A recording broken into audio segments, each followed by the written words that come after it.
کا پیغام بھیجا، اس کو اس ایک آدمی کی بیٹی سے عشق ہو گیا، محبت ہو گئی، نکاح کا پیغام بھیجا، تو لڑکی کے ابا نے انکار کر دیا۔ جب انکار کیا تو اس نے غیرت تو نہیں کہنی چاہیے، بے غیرتی کہنی چاہیے اس کو، اس نے جناب اس کے والد کو قتل کر دیا، اور یہ چپکے سے قتل کیا۔ اب وہ قوم کا ایک اچھا آدمی تھا، معزز آدمی تھا، پتہ ہی نہیں چل رہا اس کا قاتل کدھر ہے۔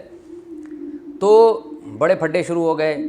تو اللہ تعالیٰ نے کیا کیا، حکم دیا موسیٰ علیہ السلام کو ایک معجزے کے طور پر کہ میں ایک معجزہ بھی ظاہر کرنا چاہتا ہوں، اور لوگوں کو یہ بھی پتہ چل جائے کہ میں مردوں کو زندہ کیسے کروں گا، یہ بھی پتہ چل جائے۔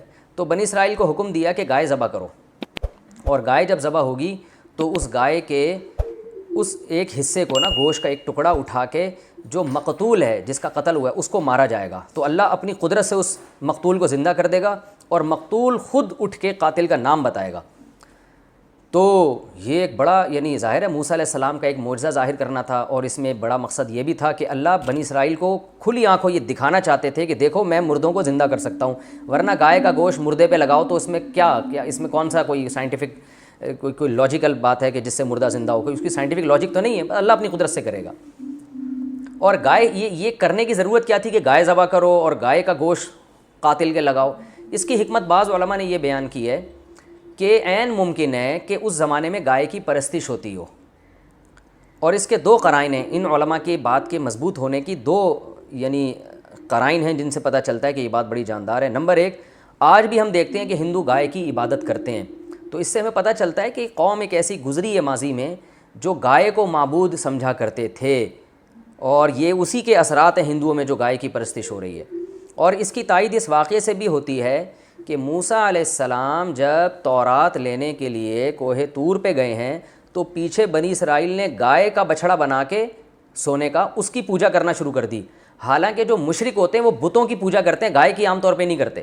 تو اس سے بھی پتہ چلتا ہے کہ فرعون کے دور میں گائے کی پوجا پاٹ کا کوئی نظام رہا ہوگا۔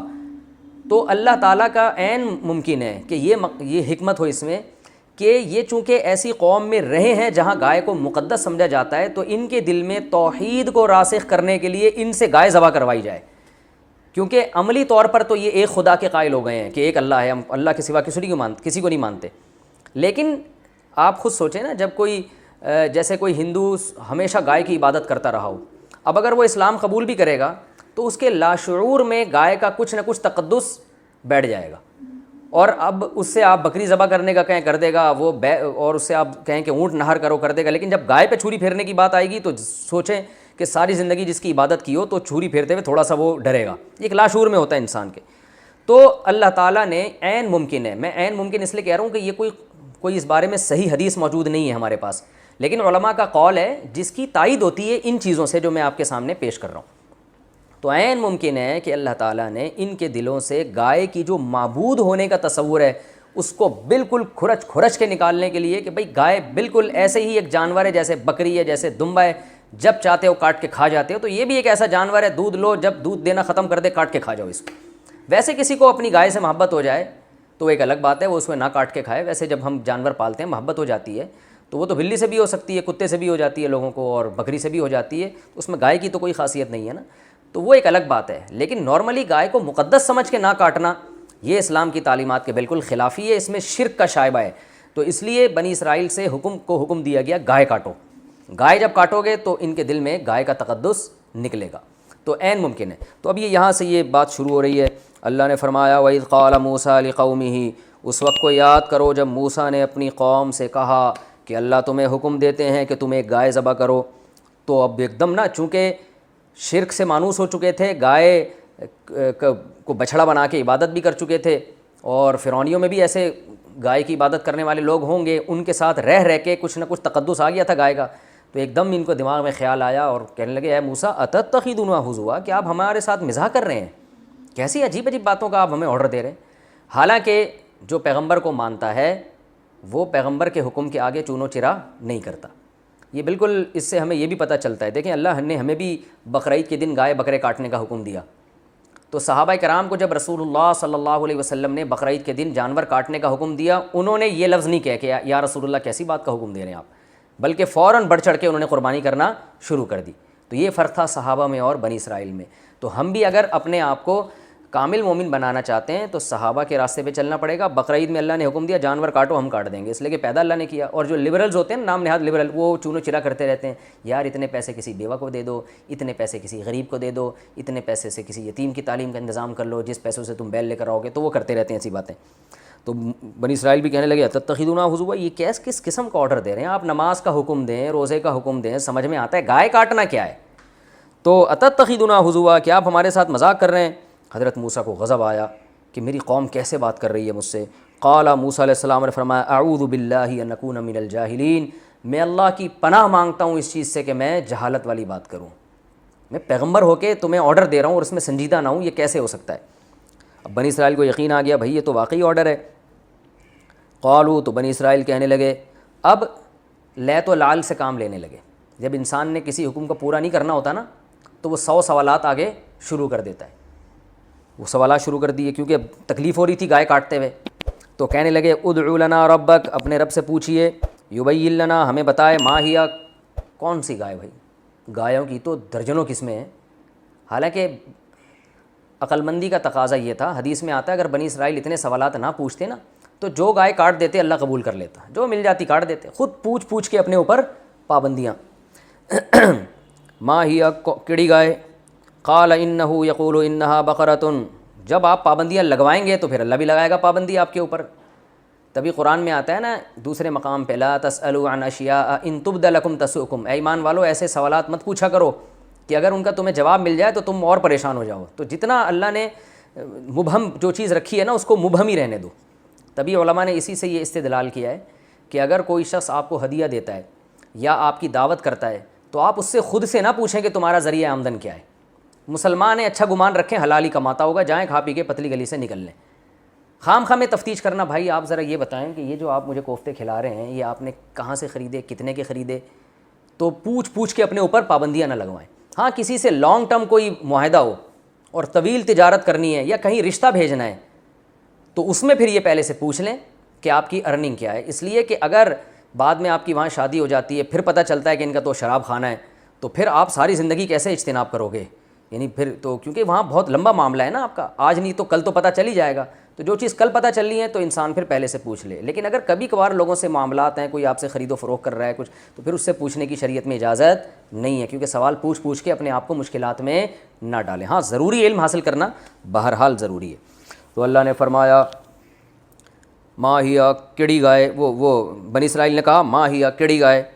قال انہ یقول انہا بقرۃ لا فارض ولا بکر, وہ نہ تو معمر گائے ہو نہ بالکل بچی ہو, درمیانی ایج کی گائے ہونی چاہیے, بالکل درمیان میں. ففعلوا ما تؤمرون, اور پھر حضرت موسیٰ نے ان سے کہہ دیا اب جو تمہیں حکم دیا جا رہا ہے کر گزرو, مزید سوالات نہ پوچھو, بس درمیانی عمر کی گائے کاٹ دو. نہیں جی, ان کو بھی کوئی تکلیف تھی. قال ادع لنا ربک, اللہ سے پوچھئے, یبین لنا, ہمیں بتائے وہ, ما لونہا, کلر کیسا ہونا چاہیے. گائے تو کالی بھی ہوتی ہے, سفید بھی ہوتی ہے, لال بھی ہوتی ہے, کلر ذرا ڈیفائن ہو جائے تو ذرا ہمیں ذرا تسلی ہو جائے گی. قال انہ, حضرت موسیٰ نے فرمایا, دیکھیں اللہ یہ بھی کہہ سکتے تھے جو چاہے کلر, لیکن اللہ نے بھی ان کو سزا دی کہ جب پوچھ رہے ہو تو پھر یہ والا کلر ہونا چاہیے. انہ یقول انہا, بے شک اللہ تعالیٰ فرماتے ہیں کہ وہ ایسی گائے ہو, بقرۃ صفرا, زرد رنگ کی گائے ہو, فاقع لونہا, چمکتا ہوا زرد رنگ, تسر الناظرین, دیکھنے والوں کو خوش کر دے. اب لاؤ ایسی گائے. لیکن ابھی بھی ان کو تسلی نہیں ہوئی تھی, تو کہنے لگے ادع لنا ربک یبین لنا ما ہی, اللہ سے پوچھیں کیڑی گائے. ابھی بھی سمجھ میں نہیں آ رہی, زرد رنگ کی تو بہت ساری گائے ہوتی ہیں. ان البقرہ تشابہ علینا, گائے کے معاملے میں ہم ابھی بھی کنفیوز ہیں, گائے ہم پر مشتبہ ہو گئی ہے. لیکن ایک جملہ ان کی زبان سے اس دفعہ اچھا نکل گیا, وَإِنَّا إِن شَاءَ اللَّهُ, اگر اللہ نے چاہا, یعنی انشاءاللہ لَمُهْتَدُونَ, اللہ نے چاہا تو اب ہمیں پتہ چل جائے گا. حدیث میں آتا ہے یہ انشاء اللہ کہنے کی برکت تھی کہ اگلے سوال کے جواب ملنے پر انہوں نے گائے ذبح کر دی. اگر انشاءاللہ نہ کہتے نا تو ان پر اللہ کا عذاب آتا, کیونکہ اگلے سوال کا جواب بھی ان کو ملتا, اس کے بعد بھی یہ نہ کرتے, پھر وہ اور سوال پوچھتے تو اللہ کا عذاب آ جاتا کہ تم نے کرنا نہیں ہے, حجت بازی کرنی ہے بس تم نے. تو اس لیے انہوں نے اس دفعہ کہہ دیا انشاءاللہ. انہوں ڈر رہے تھے نا حضرت موسیٰ علیہ السلام کو تھپڑ نہ لگا دیں, جیسے وہ قبطی کو تھپڑ مارا تھا وہ مر گیا تھا, تو جو پوچھنے گیا ہوگا قوم کی طرف سے حضرت موسیٰ علیہ السلام سے, اس کو بھی تو ڈر لگ رہا ہوگا کہ اب تیسرے سوال پہ کہیں حضرت موسیٰ کا چانٹا نہ آ جائے.